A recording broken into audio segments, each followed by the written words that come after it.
Good morning everyone. देखिए, ये preposition का पार्ट सेकंड है और पार्ट वन आपका आ चुका है, आप देख सकते हैं। उसमें मैंने 5 वर्ड्स इंक्लूड किए थे विद एग्जाम्पल्स। ठीक है, तो हमारे एग्ज़ाम्स में किस तरीके से प्रीपोजिशन पूछी जाती है और मैंने आपको बताया था उसमें कि ये अपने साथ डिफरेंट टाइप की प्रीपोजिशन अपने साथ लेती है। ठीक है, तो उसका एग्जैक्ट मीनिंग चेंज हो जाता है। तो इसी तरीके से देखेंगे हम, ये पार्ट हमारा सेकंड है। इसमें देखेंगे हम 10 वर्ड्स इंक्लूड किए हैं मैंने इसमें। ठीक है, और देखते हैं हम किस तरीके से हमारे एग्जाम्पल्स पूछे जाते हैं और किस तरीके से यहाँ पर क्वेश्चन हमसे पूछे गए हैं। ठीक है, देखिए पहला वर्ड है अम्यूज़। अम्यूज़ का मतलब होता है किसी का मजाक बनाना। ठीक है, तो अम्यूज़ के बाद एट आता है तो किसी थिंग के लिए मजाक बनाई जाती है। लेकिन अम्यूज़ के बाद जब विद आता है तो किसी एक्शन की बात चलती है, किसी एक्शन या किसी कार्य के लिए हम किसी की मजाक बनाते हैं। ठीक है, तो एग्जाम्पल देख सकते हैं। पहला एग्जाम्पल है he is greatly amuse at the indifferent attitude of his father. यानी कि उसके जो फादर का एटीट्यूड है इंडिफरेंट वाला, ठीक है, उस पर वो क्या कर रहा है, अम्यूज़ कर रहा है।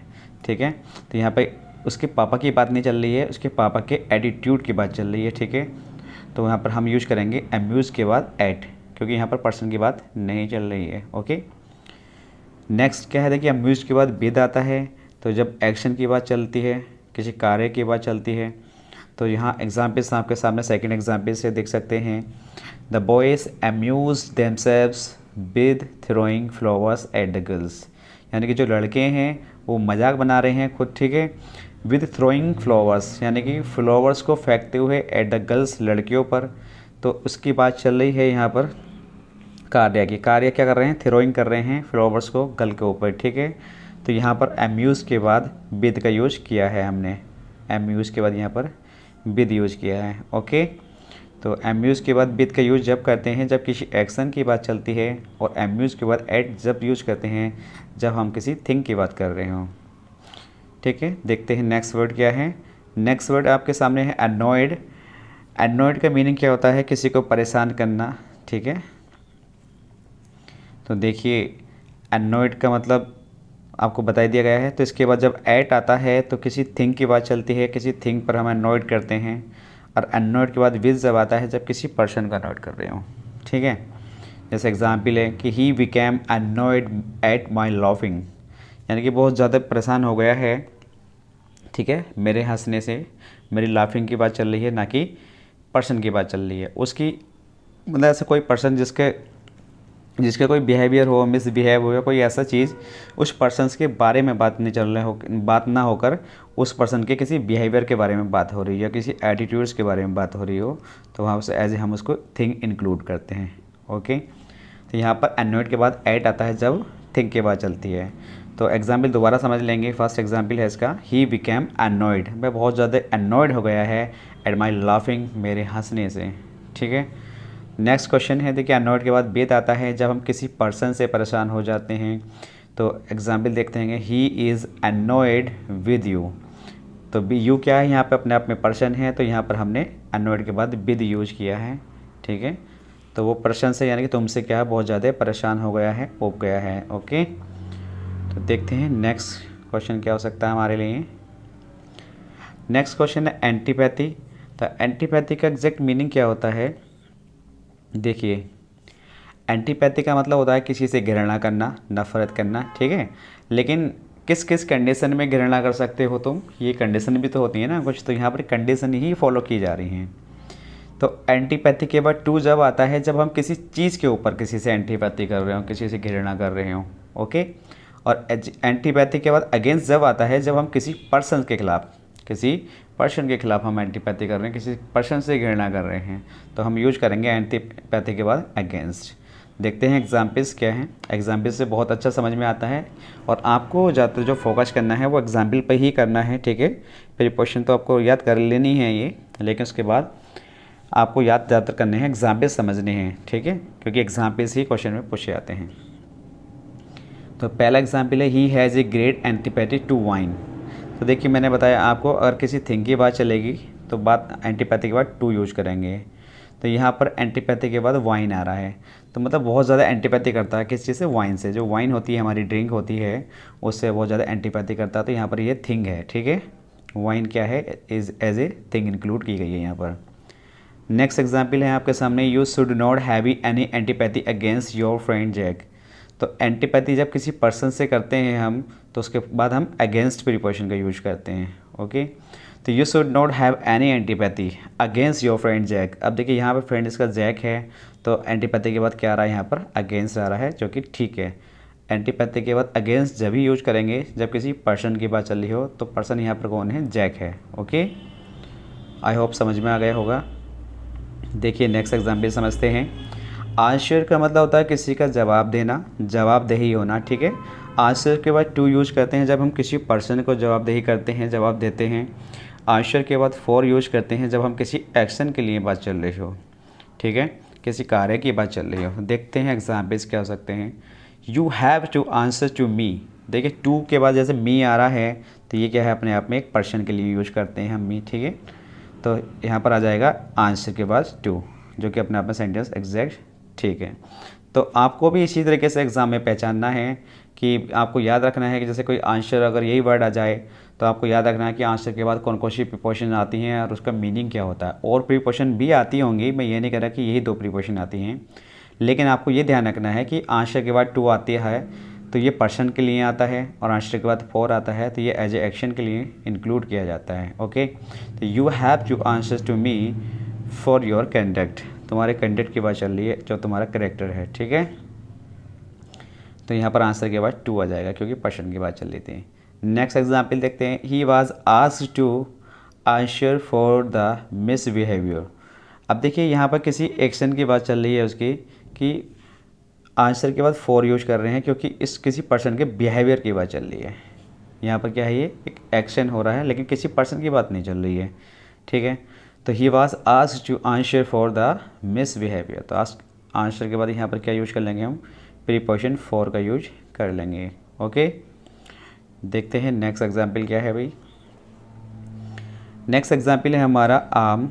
आम के बाद हम यूज करते हैं अगेंस्ट, और आम के बाद यूज करते हैं हम विद। तो देखेंगे, देखिए आम का मतलब होता है, मतलब आम के बाद जब अगेंस्ट आता है तो किसी डेंजर की बात चलती है, कि मैं किसी डेंजर की बात चल रही है, ठीक है। और आर्म के बाद विद आता है जब किसी वेपन की बात चलती है, हथियार औजार जो होते हैं उनके बारे में हम बात कर रहे हैं, ठीक है। तो देखेंगे आर्म के बाद अगेंस्ट किस कंडीशन में आता है, डेंजर, और आर्म के बाद विद आता है जब किसी वेपन की बात चल रही हो। जैसे एग्जाम्पल है, we must arm our self against the danger of chemicals weapons. देखिए we must arm our self, यहाँ पर अगेंस्ट जो आ रहा है वो किसके लिए आ रहा है, यहाँ पर वर्ड भी इंक्लूड कर दिया है, the danger of the chemical weapons, यानी कि जो डेंजर है हमारा केमिकल वेपन्स का, उसी की बात चल रही है। तो यहाँ पर यूज कर रहे हैं हम as a fix, sorry as a क्या नाम है, प्रीपोजिशन हमारी अगेंस्ट है, ओके। तो देखिए नेक्स्ट सेंटेंस क्या है हमारा। नेक्स्ट सेंटेंस में आर्म के बाद विद यूज करेंगे जब हम किसी प्रीपोजिशन की बात, सॉरी वेपन्स की बात कर रहे हो। कहाँ माइंड है आज मेरा, गलत हो रहा है। देखिए अभी बच्चों समझने की कोशिश करेंगे। He arm himself with a revolver and a knife. देखिए यहाँ पर ये वेपन से एक रिवॉल्वर है, एक नाइफ है, तो यहाँ पर हमने आर्म के बाद विद का यूज किया है, ठीक है। तो आर्म के बाद हम विद का यूज करेंगे जब हम किसी वेपन्स की बात कर रहे हो सेंटेंस में, ओके। नेक्स्ट क्वेश्चन देखते हैं। एटोन, एटोन का एग्जैक्ट मीनिंग क्या होता है, किसी प्रायश्चित करना। एटोन का मतलब होता है प्रायश्चित करना, लेकिन एटोन के बाद टू आता है तो किसी पर्सन से प्रायश्चित करते हैं, और एटोन के बाद जब हम फॉर यूज करते हैं तो हम भी यूज करते हैं एज ए एक्शंस की तरह, यानी किसी कार्य के लिए हम प्रायश्चित कर रहे हो तो एटोन के बाद फॉर यूज करेंगे, ओके। तो देखते हैं एग्जाम्पल्स इसके। I try to attorn to him. देखिए हिम आ गया है यहाँ पर, तो ये पर्सन की बात चल रही है। तो आपको क्या करेगा एग्ज़ाम में कि यहाँ पर ना टू, जैसे टू प्रीपोजिशन यूज हो रहा है तो यहाँ पर हमको ब्लैंक्स करके दे देगा और आपसे पूछ लेगा दो तीन प्रीपोजिशन बोल के कि बताइए कौन सी प्रीपोजिशन यहाँ पर आएगी। आपको ऑप्शन में टू भी मिलेगा, फोर भी मिलेगा। तो आपको पहचानना है कि आंसर के बाद टू जब आता है, जब पर्सन की बात चलती है, तो यहाँ पर हिम क्या है, अपने आप में पर्सन है, ठीक है। किसी पर्सन की बात चल रही है, हिम यूज हुआ है पर्सन के लिए। तो I try to attorn to him by offering market price of the land, okay. Next question है, देखिए नेक्स्ट क्वेश्चन में क्या पूछा गया है। एटॉन के बाद फॉर आता है जब किसी कार्य के बाद चलती है, एक्शन के बाद चलती है। I try to atone for the mischief और मिसचीफ ही हैड कमिटेड, यानी कि वो प्रायश्चित करना चाहता है उस मिसचीफ का जो उसने किया था। ही हैड कमिटेड, ठीक है, जो उसने किया था उस चीज़ का प्रयत्न करना चाहता है, प्रायश्चित करना चाहता है। तो देखिए ये हमारे 6 क्वेश्चन हो गए हैं। तो देखते हैं नेक्स्ट क्वेश्चन क्या है हमारे लिए।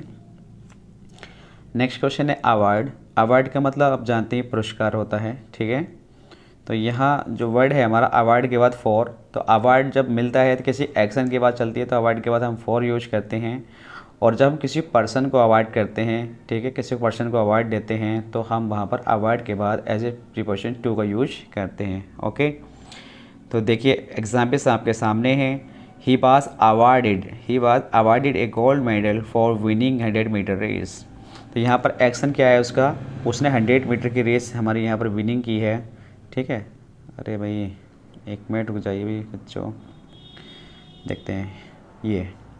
तो यहाँ पर इसने क्या काम किया है, विनिंग करी है 100 मीटर की रेस, तो इसलिए उसको यहाँ पर एक्शन किया है उसने, उसे गोल्ड मेडल मिला है, ठीक है। तो यहाँ पर एक्शन अवार्ड के बाद हम क्या यूज कर रहे हैं, फॉर यूज कर रहे हैं।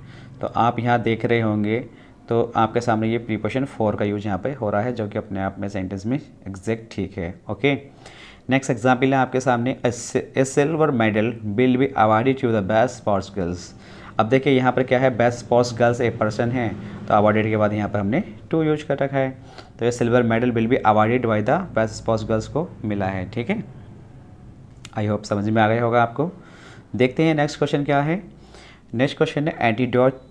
एंटीडोट का मतलब होता है किसी का जहर नाशक होना, मतलब किसी का मेडिसिन होना, ठीक है, किसी चीज़ का मेडिसिन होना, दवाई होना, ठीक है। तो देखते हैं एंटीडोट के बाद टू आता है जब किसी मेडिसिन की बात चलती है, और एंटीडोट के बाद अगेंस्ट आता है जब किसी इन्फ्लेक्शंस की बात चलती है। तो देखेंगे एग्जाम्पल आपके सामने हैं कि diamond is regarded as an antidote to the venom of the snake, यानी कि जो वैनम है स्नेक का उसकी बात चल रही है, तो यहाँ पर ये एज ए मेडिसिन की बात की जा रही है। तो diamond is regarded as an antidote to, तो यहाँ पर हम एंटीडोट के बाद टू यूज कर लेंगे। ओके, जो कि अपने सेंटेंस में यूज हो रहा है, ठीक है। नेक्स्ट क्वेश्चन है quinine is an antidote against malaria. तो यहाँ पे इन्फ्लेक्शंस दिया गया है, ऐसे बीमारी होती हैं, डिसीजेस होती हैं, ठीक है। तो यहाँ पर मलेरिया की बात चल रही है, तो अगेंस्ट आ रहा है यहाँ पर, जो अपने आप में सेंटेंस में ठीक है। तो यहाँ पर ऐसी कंडीशन में एंटीडोट के बाद अगेंस्ट यूज करते हैं जब हम किसी इन्फ्लेक्शंस की बात करते हैं। Do you understand? देखिए नेक्स्ट क्वेश्चन देखते हैं, और ये हमारे नेक्स्ट इस वीडियो के लास्ट क्वेश्चंस हैं हमारे, ठीक है, 9 और 10। मैंने इसमें बस 10 वर्ड्स ही इंक्लूड किए हैं। तो आपको ये पार्ट 2 है, इसी तरीके से हमारे 10 वर्ड इंक्लूड करके पार्ट 3 आएगा बहुत जल्दी से, तो आप उसको देखना ना भूलें। तो देखते हैं आर्ग्यू का मतलब होता है किसी से बहस करना, ठीक है। लेकिन किस कंडीशन में, मतलब बहस करना होता है, किसी से बहस कर रहे हैं, किसी चीज़ के ऊपर बहस कर रहे हैं, वो देखेंगे इसके बारे में लिखा गया है। देखिए आर्ग्यू के बाद अगेंस्ट भी आता है, अबाउट भी आता है, जब किसी हम मैटर पे बहस कर रहे होते हैं किसी से, ठीक है। जब हम किसी मैटर पे बहस करते हैं तो आर्ग्यू के बाद हम अगेंस्ट भी यूज करते हैं और अबाउट भी यूज करते हैं। आर्ग्यू के बाद विद भी यूज करते हैं जब हम किसी पर्सन से बहस कर रहे हों, ठीक है। तो देखिए एग्जाम्पल्स आपके सामने हैं, आप देख सकते हैं कि he went to argue against the topic of debate. तो देखिए जो डिबेट का जो टॉपिक था उसी के बारे में बात चल रही थी, तो यहाँ पर मैं अगेंस्ट भी यूज कर सकता हूँ फर्स्ट एग्जाम्पल में, और यहाँ पर मैं अबाउट भी यूज कर सकता हूँ, ठीक है, क्योंकि यहाँ पर एक मैटर की बात चल रही है। नेक्स्ट एग्जाम्पल है he argued well about the newly introduced bill. अब ये देखिए यहाँ पर भी क्या है, हमारा एक मैटर है, इंट्रोड्यूस्ड बिल के बारे में बात चल रही है, जो हमारा बिल है उसके बारे में इंट्रोड्यूशन चल रहा है, ठीक है। तो यहाँ पर भी एक हमारा मैटर है, तो वहाँ पर इसमें बहस चल रही है और बहुत अच्छे तरीके से बहस कर रहा है। तो ही आर्ग्यूड वेल अबाउट, यहाँ पर अबाउट भी यूज कर सकते हैं सेकंड एग्जाम्पल में, और अगेंस्ट भी यूज कर सकते हैं, ठीक है। लेकिन आर्ग्यू के बाद विद जब यूज करते हैं जब हम किसी पर्सन की बात करते हैं, ठीक है। जैसे don't argue with me unnecessarily, यानी कि मुझसे बेवजह की बहस मत कीजिए, अननेसेसरी जो नेसेसरी ना हो, ओके। तो यहाँ देखेंगे तो यहाँ पर्सन आ गया है मी, तो यहाँ पर हमने आर्ग्यू के बाद विद यूज कर रखा है, ठीक है। तो वो खुद ही कह रहा है एग्ज़ाम में मुझसे बेवजह की बहस मत कीजिए। नेक्स्ट एग्जाम्पल है आपके लिए अकम्प्लिश। अकम्प्लिश का एग्जैक्ट मीनिंग क्या होता है दोस्तों? एक्म्प्लिस का मतलब होता है किसी अपराध में किसी के साथ रहना, अपराध संगी, यानी किसी के अपराध में अगर आप किसी कोई अपराध कर रहा है, आप उसके साथ हो, उसका साथ दे रहे हैं, तो उसे बोलते हैं एक्म्प्लिस। देखते हैं किस कंडीशन में यहाँ पर हम प्रीपोजिशन यूज करेंगे। एक्म्प्लिस के बाद विद यूज करते हैं जब हम किसी पर्सन के साथ हों, ठीक है, किसी पर्सन के साथ एक्म्प्लिस हों। एक्म्प्लिस के बाद टू यूज करते हैं जब हम किसी एक्ट की बात कर रहे हों, एक्शन की बात कर रहे हों, ठीक है। तो देखेंगे कि his wife was an accomplice with a murderer. Murderer का मतलब कोई पर्सन है यहाँ पर, ठीक है, जिसमें ER लगाया जाता है, वो एज ए पर्सन इंक्लूड किया जाता है, मर्डरर, ठीक है। तो यहाँ पे एक्म्प्लिस के बाद विद अपने आप में सेंटेंस में ठीक है, क्योंकि मर्डरर क्या है यहाँ पे एज ए पर्सन है। इसकी जो वाइफ है वो किस चीज़ में है, अपराध संगी है एक मर्डर के साथ, जिसने मर्डर किया है, मर्डर का मतलब मर्डर करने वाला, ठीक है। नेक्स्ट एग्जाम्पल है his wife was an accomplice in the murder. अब यहाँ पर देखिए किसी एक्शन की बात चल रही है, क्यों, देखिए क्यों का रीज़न ये है क्योंकि यहाँ पर मर्डरर का मतलब पहले एग्जाम्पल मर्डर करने वाला कोई पर्सन है, लेकिन यहाँ मर्डर की बात चल रही है, ठीक है, जो मर्डर हो गया है। तो his wife was an accomplice इन, ठीक है।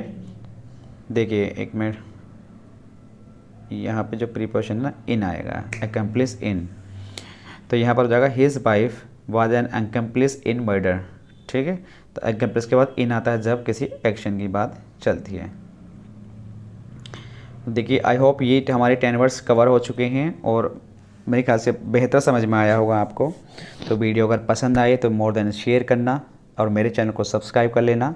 जिस किसी ने अभी मेरा चैनल सब्सक्राइब नहीं किया है तो उसे अच्छी याद करके सब्सक्राइब कर लें और अपने जो अपने दोस्त हैं, ज़्यादातर अपने जो क्लोजर्स हैं उनको सेंड करें इस लिंक को। और मेरा जो चैनल है पेनकिलर 315 है, और थोड़ा सपोर्ट करें, जाके यूट्यूब पे जाके सब्सक्राइब कर लें और बेल आइकन को प्रेस कर दें, ठीक है, ताकि आपको वीडियो अकॉर्डिंग टू टाइम मिलता रहे, टाइम के अकॉर्डिंग मिलता रहे। Okay, thank you everyone. Next video बहुत जल्दी आएगा। Thank you.